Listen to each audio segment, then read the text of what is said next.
Tungkulin ng National Museum na protektahan ang mga artifact na susi sa ating kasaysayan. Malaking tulong riyan ang mahigit 300 milyong pisong Museum Endowment Fund.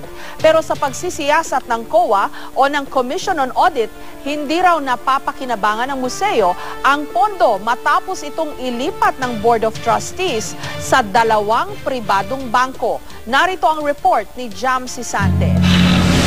Ang mga libingan ng ating mga ninuno sa kuweba ng Mulanay maihahambing daw sa mga sarcophagus sa Ehipto.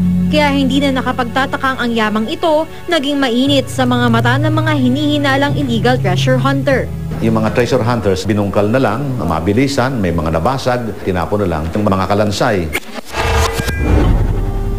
Taong 2011 nang simulang maghukay sa Mulanay ang National Museum. Pero wala pang isang taon na abandon na raw nila ang kuweba ng Mulanay.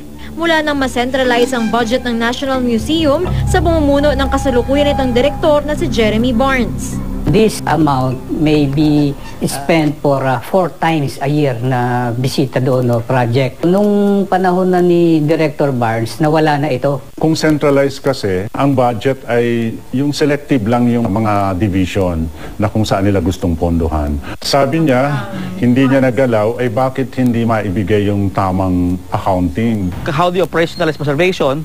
Kailangan po rin ng skilled people and funds. Maging ang mahigit 300 milyong pisong Museum Endowment Fund ng National Museum o pondong maaaring gamitin sakaling kulangin sa budget ang ahensya, hindi mapakinabangan. Hindi pa kami gumagamit talaga ng interest of the endowment funds.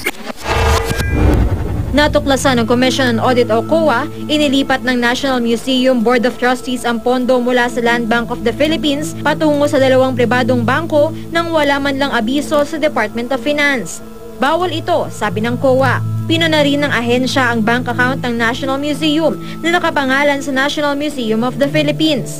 Sa ilalim daw kasi ng National Museum Act of 1998, ang pangalang National Museum lang ang pwedeng gamitin sa lahat ng mga transaksyon nito.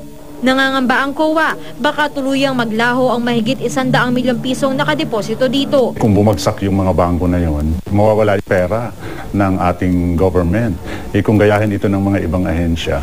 Makailang ulit namin kinontak sa Director Barnes, ngunit tumanggi siyang sagutin ng aming mga sulat at tawag hinggil sa pondo para sa Mulanay.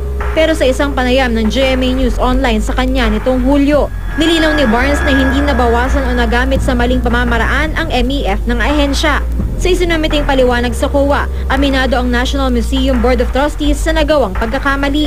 Pero buong-buo pa rin daw ang pondo hanggang sa kahuli-hulihang sentimo. Sa ngayon, malaki yung pondo ng National Museum, especially sa mga preservation ng mga sites.